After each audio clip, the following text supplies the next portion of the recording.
Bonjour et bienvenue à ce nouvel épisode de Lightroom, mais encore on va regarder la suite des nouveautés de la 15.4. Je vous ai déjà fait un épisode qui vous parlait de la synchronisation des mots-clés entre Lightroom classique et tout ce qui est l'environnement cloud, donc Lightroom desktop, web, mobile. Et je vous ai montré également cette nouvelle vue doublon là, je vous ai montré ses limitations aussi. Et là, on va regarder la suite des nouveautés. Alors, si vous voulez connaître les nouveautés, quand on vous livre un Lightroom, vous allez simplement ici, dans les nouveautés, vous avez les nouveautés.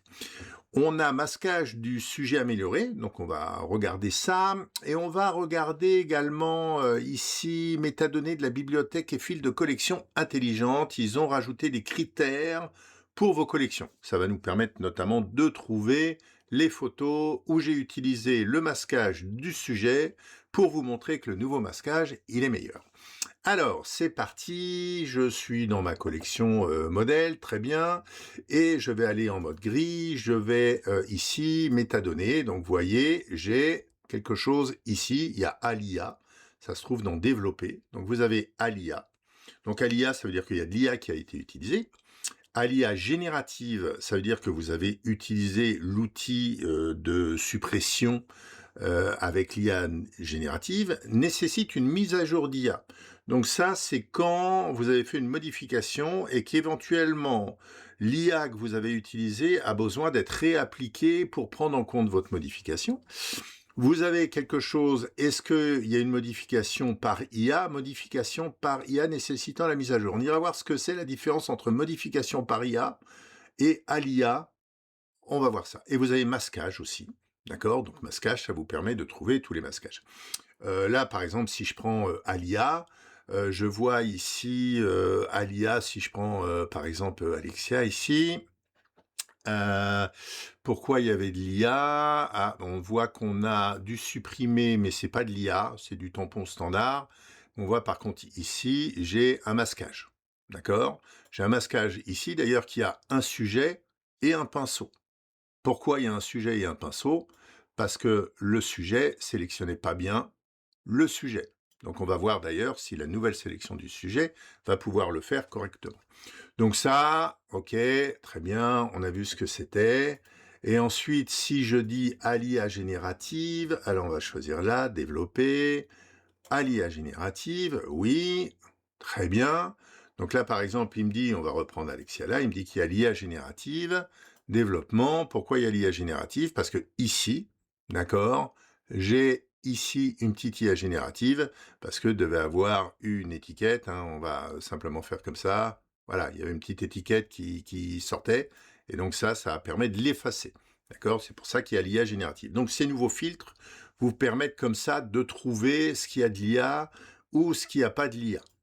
Ok, donc ensuite, on va retourner ici, et là, je vais aller, par exemple, puisque je veux tester tout ce qu'a utilisé le masquage du sujet, d'accord, je vais aller dans Développer, et je vais faire Masquage. Et là, vous voyez qu'il vous propose plein de choses. Et vous avez notamment Sujet. Donc, vous voyez, il y a tous les masques que vous pouvez utiliser.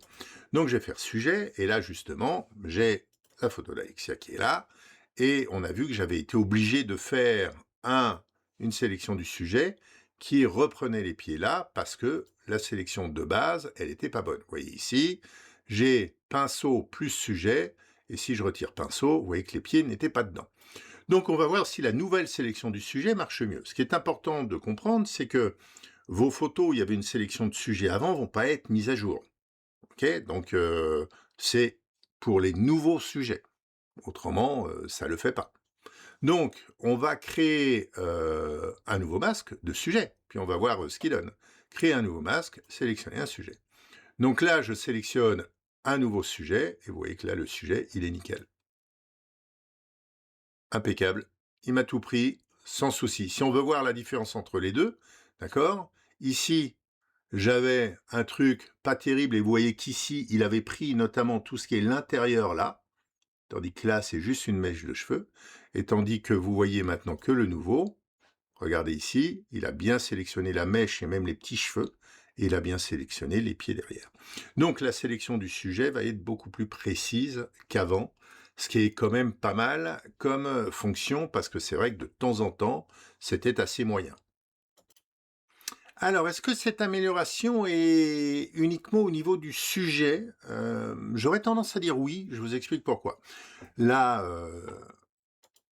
on a Anita, on a, ici quelque chose qui sélectionne les cheveux, d'accord? Personne, cheveux. Et si vous regardez aujourd'hui le masque, vous voyez qu'il a pris un bout en bas là, qui n'est pas des cheveux, il a pris un bout d'épaule là, qui n'est pas du cheveu, il n'a pas pris la petite mèche qui est là. Et si on va dessus, ça se voit. Afficher l'incrustation. Donc on va voir est-ce qu'il est meilleur maintenant. On voit aussi que là-haut, c'est pareil. Là, vous voyez une mèche de cheveux qui n'a pas été prise ici. Donc ce qu'on va faire, c'est on va en créer un nouveau masque.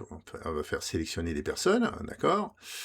Il détecte Anita, et puis on va ici prendre personne, ok, et puis on va aller prendre les cheveux qui sont ici.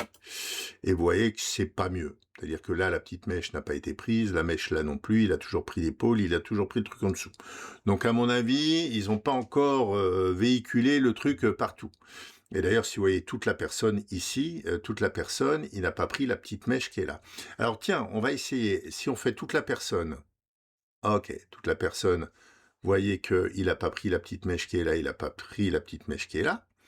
Maintenant, je vais faire créer un nouveau masque et je vais faire un sujet, sélectionner un sujet.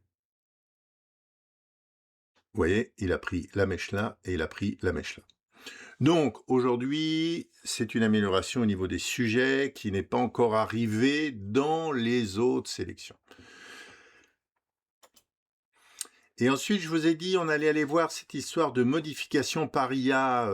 Donc, on avait ici Alia, on a compris, mais modification par IA. Et là, vous voyez en fait que vous avez la possibilité de sélectionner le type de modification. Donc, vous pouvez trouver celle où il y a un masquage IA, celle où il y a supprimé par IA, et ainsi de suite. Et de la même manière, ici, quand vous faites modification de l'IA nécessitant une mise à jour, bah, c'est toutes celles qui nécessitent une mise à jour, et il vous dit en quoi ça nécessite une mise à jour. Donc voilà, à l'IA, c'est générique, modification par IA, vous pouvez savoir quel type de modification a été faite. Donc ça vous permet de retrouver vos photos modifiées par IA ou celles où vous avez utilisé un masque de ceci ou de cela, celles où vous avez débruité ou pas. Donc ça, c'est quelque chose qui est assez pratique. Alors, une autre nouveauté, ça va être que maintenant, vous pouvez avoir des informations plus intéressantes sur tous les visages d'une photo. Donc là, par exemple, vous voyez, j'ai une photo, je suis en tri assisté, j'ai demandé yeux ouverts, et donc il me dit, bah, il y en a une, les yeux sont ouverts, l'autre, les yeux sont fermés. D'accord? Donc ça, je vous rappelle que le tri assisté est quelque chose que vous pouvez utiliser à l'importation. Donc en fait, c'est pour des gens qui font des photos de groupe, d'accord? Vous pouvez très bien, imaginons, vous avez fait, je sais pas, 30 photos, vous avez 5 personnes sur le groupe. À l'importation, vous allez dire, trouve-moi celle où tout le monde a les yeux ouverts. Et vous allez pouvoir comme ça voir celle où il y a les yeux ouverts, celle où il y en a certains qui ont les yeux fermés. Et vous allez pouvoir trier plus facilement comme ça vos photos à l'importation, ou même après, hein, typiquement. Maintenant, moi, quand je fais des couples, je peux très bien en avoir un qui a volontairement les yeux ouverts et l'autre volontairement les yeux fermés, donc je ne vais pas utiliser cette fonction. Mais là, j'ai pris cet exemple où c'est pas voulu, par exemple, et en effet, il me détecte, il me dit attention, Charlène qui est là, elle a les yeux fermés, tandis que Laura qui est là, elle a les yeux ouverts. Donc voilà à quoi ça peut vous servir aussi comme nouveauté à l'intérieur du tri assisté. Donc je dirais qu'on a fait à peu près le tour de ce que je peux vous montrer. Un masquage du sujet amélioré, d'accord, modifié dans Photoshop. Je fais pas d'HDR, mais on peut utiliser maintenant le 16 bits en HDR. Synchronisation des mots-clés avec le cloud, ça je vous l'ai fait. Détection des doublons, je vous l'ai fait. Tri assisté, ben, je vous ai montré. Hein, donc vous voyez que maintenant il peut dire tout est bon, ou il peut dire que il y en a qui sont pas bonnes parce que il y en a un qui est ouvert, l'autre qui est fermé. Donc ça je vous l'ai montré. Le processus d'arrière-plan, je vous ai montré dans le premier épisode qu'il avait changé de look, d'accord? Ça vous permet de voir un peu ce qu'il est en train de faire, parce qu'il fait de plus en plus d'opérations en arrière-plan. C'est-à-dire que, ça je vais vous montrer quand même, si vous n'y êtes pas allé, on va fermer ça. On va faire édition, on va faire paramètres du catalogue. Et vous voyez qu'ici, maintenant vous avez détecter automatiquement les visages sur toutes les photos, analyser les photos de la source sélectionnée lorsque panneau de tri assisté est ouvert, analyser automatiquement toutes les photos du catalogue, détecter automatiquement. Donc tout ça, c'est des choses qui fait un peu en tâche de fond. Donc en fait, quand vous cliquez là, on va faire annuler, et quand vous cliquez là, vous voyez ce qu'il est en train de faire. D'accord? Donc là, il fait la recherche d'adresse et la détection des visages. Il est en cours sur la détection des visages. Voilà, ce truc-là, il a changé. Et ensuite, si on retourne dans Aide, nouveautés, bibliothèque, métadonnées et collection intelligente, je vous ai montré. Alors, il vous dit que quand vous utilisez le masquage avec la brosse, ça va plus vite. J'ai pas ce problème-là, j'ai une carte graphique assez puissante, j'ai un PC assez puissant, donc j'ai pas ce problème-là, et honnêtement, la broche, je l'utilise de moins en moins, dans le sens où les sélections sont de plus en plus précises. Et capture en mode connecté Canon, même si j'ai un Canon, je n'utilise pas le mode connecté, je vais pas vous faire la manip pour, il vous dit qu'a priori c'est plus fiable. C'est vrai que c'était réputé pour se planter, l'image apparaissait pas, bon. Donc là, il semblerait que ça soit plus fiable. On a fini pour ce deuxième épisode, puis la prochaine mise à jour importante, je suppose que ça sera Adobe Max, et ça sera sûrement, comme d'habitude, ça doit être en octobre ou quelque chose comme ça. Voilà, merci, au revoir.